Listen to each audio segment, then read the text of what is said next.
Good day, everyone, and welcome to CATIA Systems Masterclass. Thank you for joining us today to discover what's next in the model-based systems engineering MBSE ecosystem. The complexity of modern systems is growing at an incredible pace, and with that comes the need for smarter, more integrated solutions. It is my distinct pleasure to introduce our speaker today, the true visionary and a leading expert in the world of model-based system engineering, Saulius Pavalkis. Hello, everyone. Thank you, Gitana, for introduction. Let us present updated model with 2026 end of the year release. And we will try to cover the most important parts, which are moving all the time with new development and partners and network, which we have huge. But today we will cover the major points and we'll discuss what's in the future. As Gitana said, I spent my career in model-based solutions, 20 plus years now as part of No Magic, from analyst, product owner to the consultant, and now the most senior team director, helping adopt MBSE in North America, but also globally. This is global team, and also I represent the portfolio manager for CATIA and Cameo products in North America. Also, my background is from software engineering, PhD, and model-based software engineering, actually developing the capabilities for the modeling tools. And also we support a lot of organizations like Incosia, OMG, and that is our part of our effort to promote system engineering. So now from the release schedule, this release schedule does not change at all. If you remember, it was presented in 2024, and the same date, same versions are here. And they also synchronize the 3D experience platform versions. If we want to have integration, we thought this is a good idea to have similar numbers. And that's why you see some jumps, in the versions. And you can see here that in now to November, end of the year, something like November 7, we'll have release, which will be 2026 release, major release, no longer refresh, right? It will be first general availability release. And if we will take a look to the next release schedule. So here you see that we will have refresh 1 again next year, then refresh 2 end of the year, then refresh 3 year after, right, in July, and then in end of November 2027, November, we'll have 2028. That's the plan. And that again synchronizes with 3D experience schedule and versions. That's why we have this. Okay, now let's go to the model. So some of you already know this model, and I will not repeat the presentations which we did last year with 2025 and year before with 2024 in the conferences and also webinars. You can find actually in community them, they are recorded, and also this model is available. Today we will go just to what's new, actually, what is updated. And for that, I created a separate context, as you can see here. And I will go with presentation mode. As you can see here, I created presentation flow here. And I can just go to the full screen. And that lets me jump to the presentation mode automatically, full screen. You see the dialogues, anything. So to start with, the most important development is SysML v2. It takes us the most resources to build, and for a few years already and a few years in the future, this new standard, pretty much it is not evolution, it is revolution in system engineering, model-based system engineering.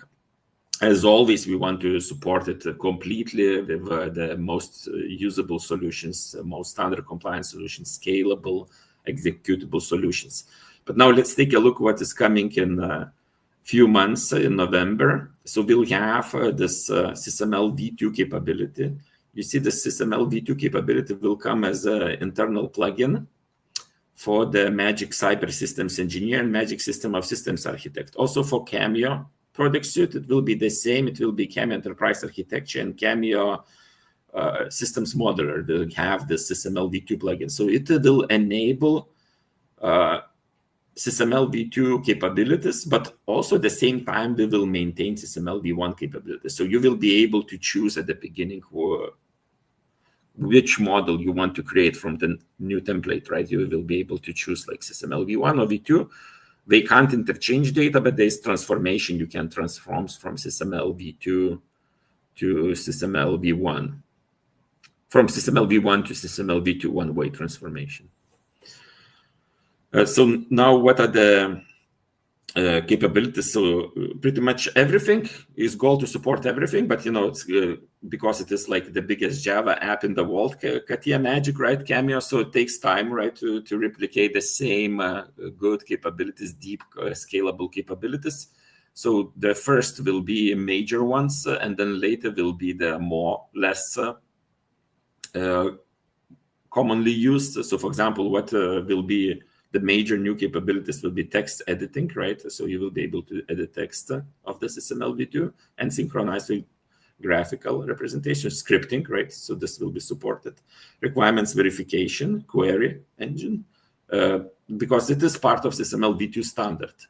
It will be up to us to implement the new usability on top of that, but the queries are already there in SysML v2 standard, and you can write them in SysML v2 language. Then we have parametric evaluation, MATLAB integration, diagramming. This is like the must, right? Like to have like SysML notation support, full standard support, but then also ability to create the views from that model, right? And the model editor is must capability. As you can see here, we have scripting here. We have already MATLAB Simulink integration end of the year, right? Then also will be Teamwork Cloud capabilities. Those capabilities will be like change configuration management, all those capabilities which you are used to, major of them. And then we will have interfaces. So those interfaces will be a little bit different. We'll have MBSE interface, which is for SysML v2. It's similar to what we will have also with the SysML v1, but in SysML v1 it will be called szip. So what is this interface? It is actually a separate discussion on this interface. This interface allows you to save the model as a database locally, and this is the same as Teamwork Cloud operates, but locally. And this will be the default method how the models will be handled. So on your machine, you will have like local database or more like management of the database. Without any effort, you will not need to do extra steps to install it. It will come together with CATIA Magic. But this will give you all that versioning, all the repository that you will be able to not lose the data, just with project file. And then with that repository, you can decide to commit directly to Teamwork Cloud, which will be much faster because it will be already in the right format for the Teamwork Cloud. So you will be able to handle that in the right format. And it's like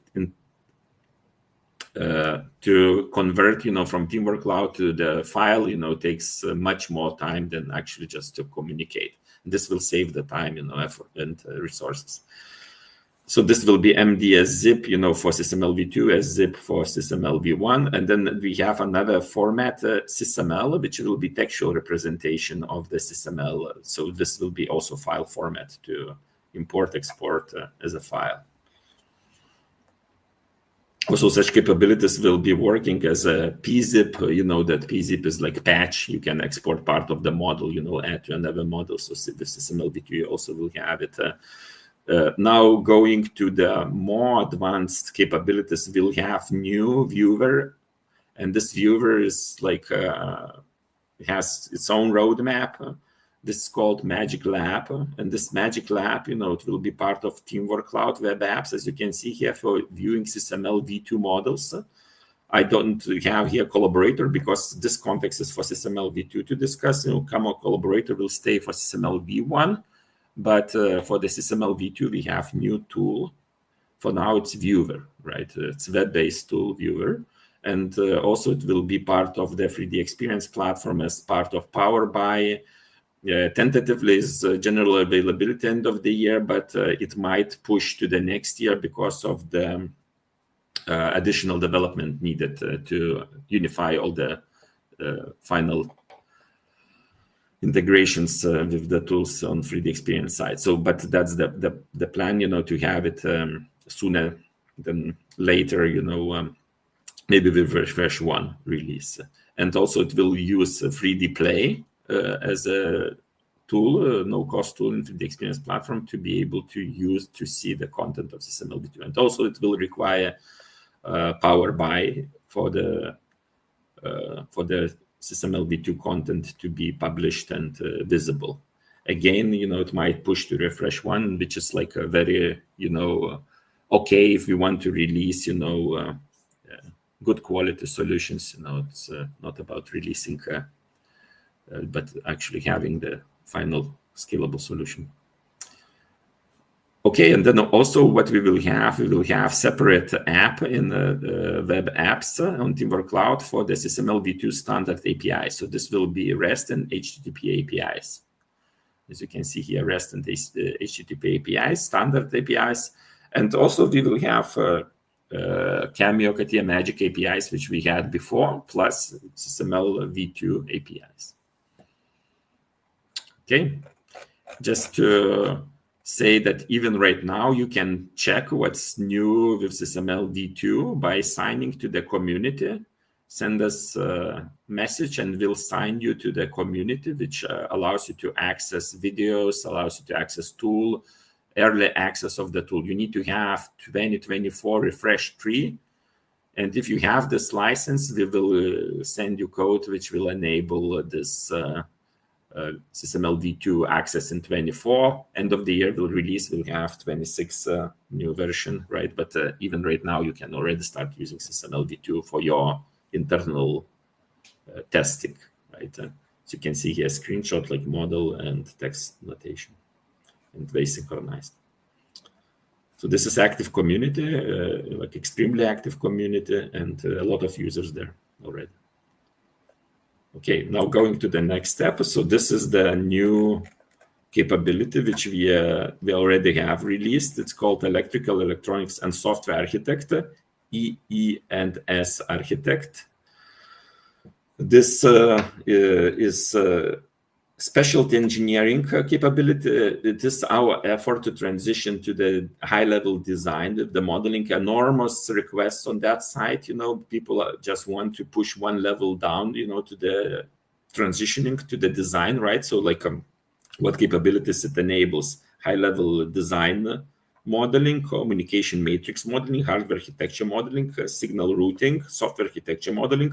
So all of those disciplines can now integrate, and plus integrative system models, interface control documents, communication payload frame editor, interchange, RxML, CandyBeal, and you can see those file formats for interchange. Open API, also, dedicated Open API for the data elements of this plugin. And this is not like something doing from scratch. It's actually reusing the SOS systems experience with the electrical, electronics, and software architect accumulated through years, in delivering the capability, model-based capability to integrate system engineering with high-level design. So it's an easier start. You don't need to create your own stereotypes. You don't need to figure out how to model things. Even simulation works.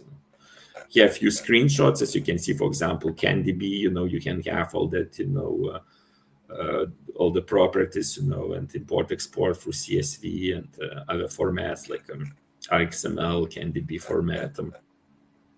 Here we have full model, with hardware, software located, and we can identify what signals comes to what ECU at that level, and then identify what functions should do, and describe the location, translate that to the design team as a requirements in the model.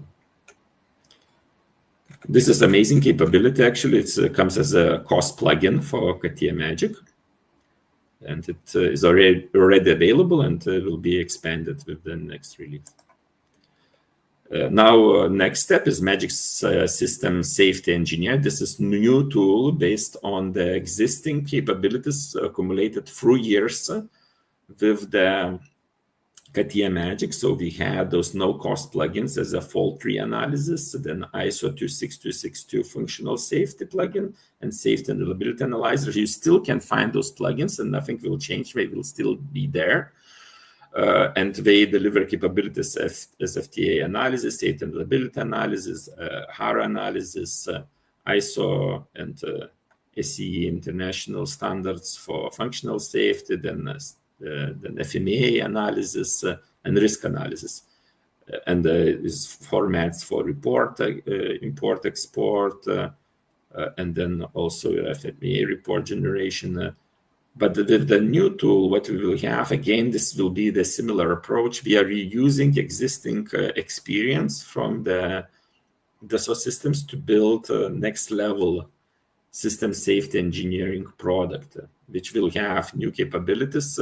For now, it will introduce those capabilities, this RCL matrix, FMEA analysis advanced. So this is the different FMEA matrix than you used to for no cost. So you will see that too. But so we call it like basic. I call it like basic and advanced because it is much more here, in the new tool. And the DFMEA analysis, realm compliance. Realm is OMG standard, and everything what we do is realm compliant. We are part of the standard body, and we help to build this standard as good as it can be integrated with the solutions. Now, this tool will be cost. It will not be no cost, but this will go as a commercial product for Magic System Safety Engineering. There is the Magic System Safety Engineer. You see also triagram here. Okay, now next is another new product plugin, Cybersecurity Designer. This again will be part of the 2026 release. And those are the capabilities which will be included. Cybersecurity requirements creation to mitigate identified risks, cybersecurity analysis, model item and assets to be protected, risk evaluation, treat TARA based on the standard threats and cyber attack modernization. The new thing, what is coming, is actually airworthiness with DO326A release, because this plugin was commercial, but it was more like automotive oriented. But the goal is to make it airspace oriented, right? And this is the standard which is coming, with the end of the year, release to support this market. And we have huge libraries in this solution, MITRE database and attack and control library, NIST controls libraries, and also RAML compliance. And also this plugin includes safety and reliability analyzer and ISO 262 functional safety plugins. They are not no-cost plugins, but they support this.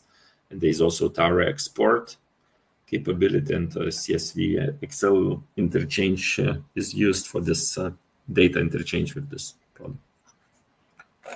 Here you see a few things. So, for example, this is a view to new FMEA matrix, right? So we have not FMEA matrix. This is those controls from the libraries. As you can see here, we can pick them, And here is some screenshots from new modeling capabilities of this product.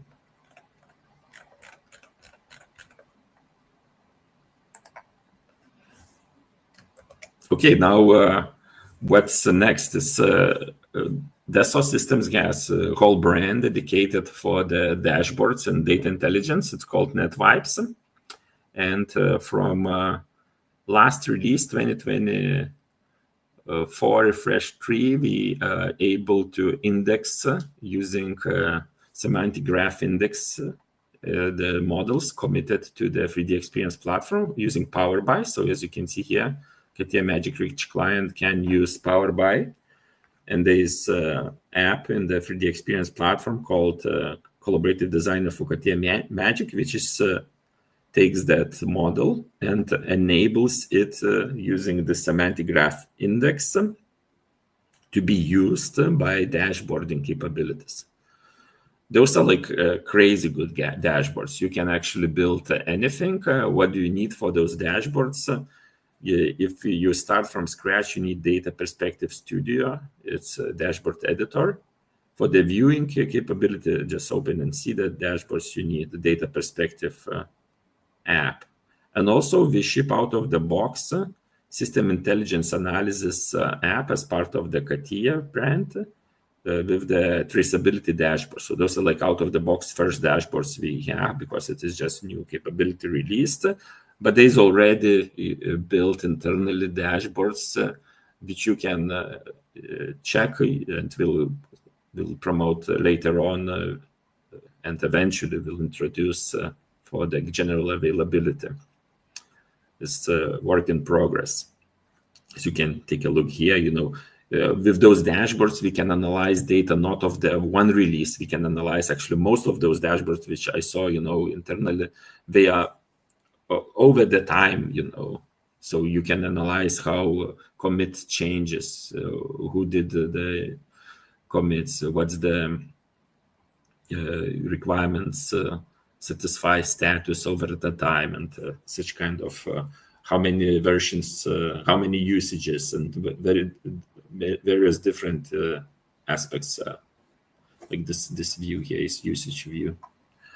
Who is using what? Which project is using what, and so on. But you need to have Power BI because through Power BI we get that indexing.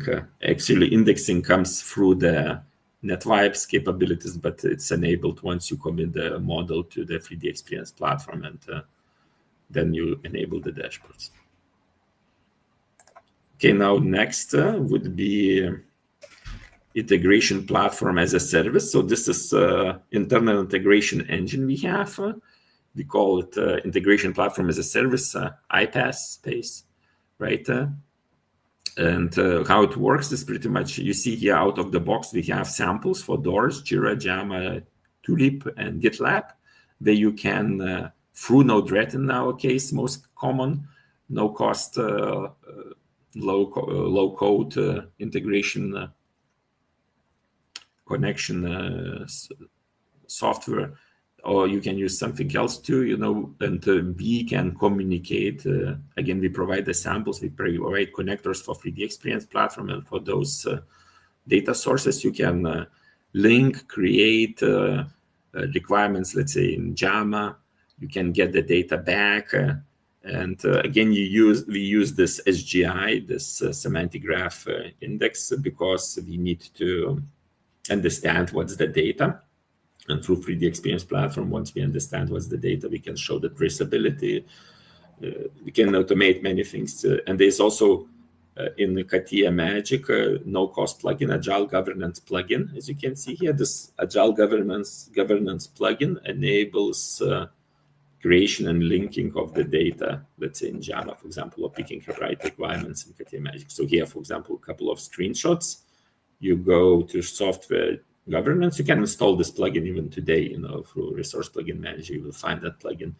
Go to right-click on package, software governance, and you will see associate requirement set, pull requirements, and if they are connected to external data source, like one of those, you will get, like here, for example, you will get list of requirements sets.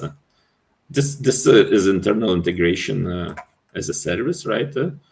I think our solution teams helps to adopt it. In most cases, we have ability to use it, but you need a 3D Experience platform as a backend for that. So just to know that it's not direct Cameo to those tools. it also requires 3D Experience Platform. But the capabilities are pretty much unlimited. Node-RED has like 5,000 connectors, and with the connections, you can enable some new integrations, very interesting integrations. For example, like from CATIA Magic, if you use new code generation capability and you generate the code, you can automatically build a code generation configurator, which would leverage this capability and commit the generated code to GitLab and show in 3D Experience Platform as part of the traceability that code traces to your model. So this is kind of capabilities which we can automate with this platform. Okay. Now next, AI. Everyone is very kind of looking forward, and for now we can say that our partners are actually delivering great capabilities. So those partners are Belcan, STC. I put them as a black box because they have capabilities which they deliver as a service most cases. And what's behind that? In most cases, same as for us, it is LLM engines, right? So you can connect through API to LLM engines, and we can actually have those solutions directly. We can connect CATIA Magic Rich Client through Java API to LLM engines, through simulation scripting, through macro engine scripting, to LLM engines. But with 2026 release, we will be able to deliver the AI natively. So those will be capabilities for the SysML V1 and V2 support for the model creation, more like suggestion for the model creation. It's like educated suggestions for the like value properties, for the blocks, for the functions, based on the requirement, based on the selection. It's not only requirement. And that's the first step, but this definitely, is not the last step, because the AI capabilities gets not even more advanced usage, but also they get better, more powerful AIs. What was like half a year ago, if you checked, and what if you will check today, AI engines are much more powerful. So this gives us extra help for the system engineers to build the model. We kind of negatively look to the requirements creation automatic, but we positively look for help when automating the tasks, including the model creation. Because once you already know your context, that context should come from somewhere, right? You can actually get useful AI output. But if AI does not know your context, for example, what plane you design, for what reason, with what limitations, so on, advice might not be meaningful, right? And it's not enough to know all the plane's capabilities in the world, to advise on specific plane, right? Okay, so those are the capabilities at the 2026 release.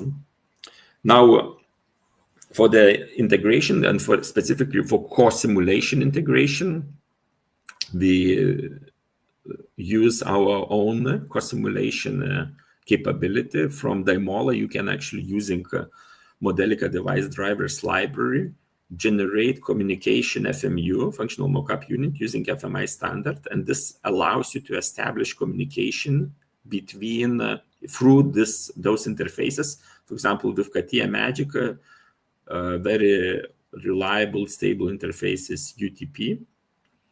And you can create, let's say, two, as you can see here, between supporting tools.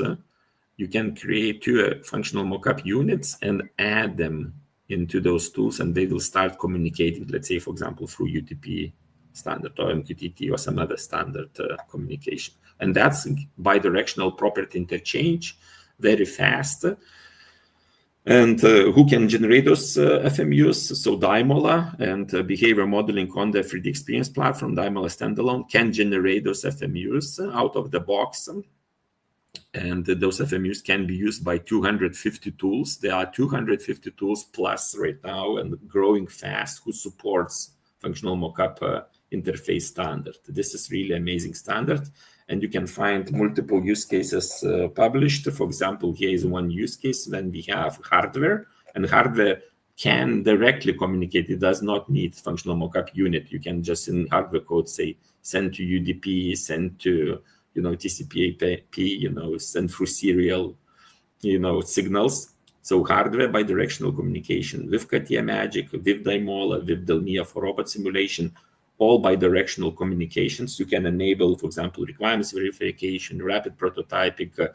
That's all happens through this standard because you allow tools to go through co-simulation to interact. And it's up to you based on specific scenario, which, for example, you can start maybe from CATIA Magic, say, now I'm running those use cases on one physics, put the physics target for kinematic simulation, and then get the robots doing something based on the exact coordinates Daimola based on physics model sends to the robots. But once we mature and we get already Delmia robot simulations run directly with the programs inside of Delmia, dedicated programming environment for the robots, now we can actually run here, and we can get a feedback loop to CATIA Magic. For example, from here we can get about collisions with the other robots or environment. Here we can get usage of the power. For example, there are regulations which says, like, in case of some event, robot should go to safe location in 3 seconds. So we can test that kind of requirement virtually. We don't need to build the robot and up to all the parameters to know that it will achieve that. If you change the robot, you can actually test today, and those requirements can come from system engineering. Okay, so that was it. Maybe the last step is actually the use cases. As you saw, that we put use cases on top of every new capability, but this use case model is actually covers also the older capabilities. And as you can see here, AI use cases, cybersecurity analysis use cases. So this is view where we have those use cases grouped by the type, and then also the tool which delivers that. Dashboarding, high-level design, you see, and software architect, integrations. And here in the integration, we have this iPaaS, and what tools supports that. Then we have safety and reliability analysis. You see which tool supports what, and then SysML v2. And pretty much that's it from the new capabilities. And now to conclude, let's go back to slides. All the slides, videos, and models, actually this model, right, you will find in community, MBSE Cybersystems community. Next week, we'll publish them. Give us a little bit time to consolidate all the last model updates, and you will get the content. And we will still continue to update this model with all the new release details, and you can and we can communicate on it, and you can actually download it and take a look by yourself. And now we are open for the questions, and thank you for your time. Yes, thank you, Solo, for your time. I see that we have a few questions. I will try to show it to everyone. So, Solo, tell me if you see this question. Okay, let me stop sharing and switch back to the... Is the SysML v2 REST API also supported if powered by any ST used? I don't know what is this ST. So SysML v2 is supported by power by, let's say, like that, but we're still checking, can we release end of the year in November? But this is not that it will not be supported. It will be supported with power by. And last minute things, when you integrate a lot of big products like 3D Experience Platform, CATIA Magic, right, could prevent us the release on the November, but the Power BI definitely will support SysML v2. And this Magic Lab viewer is the new viewer for SysML v2 only, which will allow you to see the model on the 3D Experience Platform and on Teamwork Cloud. So Teamwork Cloud part you'll have in November for sure. Okay, and the other question is, seems to be a reluctance of software engineers to use MSOSA to model architecture and design. Do you have any thoughts on this?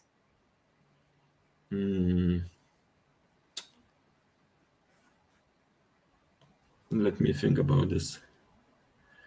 Seems to be a reluctance of software engineers to use associated model architecture and designs. Do you have any thoughts on this?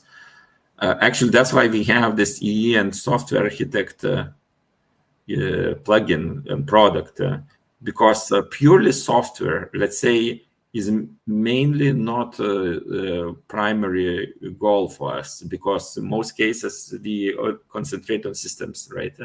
And systems, in most cases, complexity comes from software. So we can't say expansion, like significant expansion on the model-based system engineering is not because of the software. It's actually because likely of the software. And most models, they include a functional side, and that functional side is very heavy on the software capabilities. We just don't need to go to the design of the software. We need to do like a right level. Like, for example, that E architect is already high level design. So it's transitions from system view where we have architecture of the solution, right? System solution architecture is even called, right? Solution architecture based on Magic, let's say. We come up with that where we have all the disciplines aligned. But then we transition to the EE and software architect capabilities where we can go deeper, and separate those architectures, software architecture and hardware architecture, and then we can communicate with the discipline. So I would say this transition definitely is the first step. And I'm not sure that designing of the software, is the, very, big use case. But definitely we go there, we implement it. Even with this 2026 release, we'll have new plugin, which will be actually even in refresh trees, no cost plugin for code engineering. You have this plugin already in refresh tree, which is new capability. After many years, we introduced the updated Java, C++, C#, and with some languages like C, C++ already, you have reverse encode generation for the method and through behavioral models, no cost, right? It's pure CATIA Magic plugin based on SOP capabilities, which we had commercially one. So take a look and check, and also in the future, we'll have Java-based reverse encode generation, even with the methods like behavioral models, like state machines generation. This is actually, I think, like impressive because those are like advanced capabilities now available widely. Okay, and we have another question from LinkedIn user. Is the AI for MBSE capability accredited for use in FedRAMP, IL6, and or higher environment? I think it will come, the accreditation with the time because, we support global markets, right? And the accreditations are lagging as always. So we don't want to say that we will immediately have everything, like tested and certified. But I would take a look at our partners because STC and Belcan, they are heavily involved with DoD clients, and they also leverage our capabilities like APIs to have solutions even today. Okay. Any update on Magic Grid for SysML v2? Oh yeah, this is like a big question for everyone, especially Aurelius and Aiste, the authors of SysML v2. They work heavily, and you may see already presenting at events, new capabilities. Like also Žilvinas was presenting at IS in Ottawa on SysML v2. So if you want, you can check the challenges from Žilvinas presentation in Ottawa on SysML v2 because and Magic Grid, because there is like a different modeling methodology also. So we try to support that, what is coming with SysML v2, but it will require extra effort, and this year will not have Magic Grid completed. So, but the plan is to have it completed with SysML v2 as soon as possible. And we can talk about parts, but when we start integrating things, there's new ways to integrate them. There's preconditions how the models are built, which are a bit different than the SysML v1. Okay. The other question: Would there be any insights on mechanisms to integrate other LLMs like Palantir Foundry? I'm not familiar with Palantir Foundry. It would be interesting to actually check and see what's alignment we would have. I think definitely it's interesting, and we need to take a look. But with other LLMs, it's quite straightforward because most of them are quite chat-based, right? You just through API can send different type of data. Image, video, and so on, and get response. So that's those interfaces. No one closed those interfaces, so this is quite straightforward. But with the Palantir, I don't know. We need to investigate what interfaces are available. And again, with LLMs is the biggest effort to make it reliable and useful. And with LLMs, and also, because you don't want, hallucinations. You don't want, unpredictable responses, and that's actually still can happen, right? In most cases you can't avoid, but like you want that it would be at least consistent as much as you can. And the last one, okay, my mouse is not working well. So when can we expect Cameo simulation capability for SysML v2 once the modeling capability is fully released? So a November release will have parametric evaluation with requirements verification with scriptings. That will be not simulation. We'll not call it simulation. We call it evaluation engine, right? Actually, in that SysML, v2 context, I had this app in the web apps on Timor Cloud is evaluation engine. Deliberately not called server-side simulation because we don't have behavior-side simulation yet. But that's our primary goal for the next year. I can't promise the version, but that's like primary goal for SimToolkit team, to start working on. And I bet they already kind of take a look seriously. Okay, and we have the last question. Does the integration platform as a service support round-tripping with the connected tools? I think yes, we can get data, send data. Yes, we can create new, let's say, for example, Jira, Jama, we can create new things and we can get back content and update in CATIA Magic. So it's like in CATIA Magic, we have, let's say, requirements, right? Epics from Jira, and we can create new ones in Jira and get back. So I would say yes. Okay, so I think you did a great job, Solo, as usual. Thank you for thanks for the questions and for everyone who attended this CATIA Systems Masterclass. It will be recorded and you will find it on our community, which was mentioned by Solus a few times. So thank you everyone again, and meet you in next CATIA Masterclass events. See you. Bye. Thank you. Bye.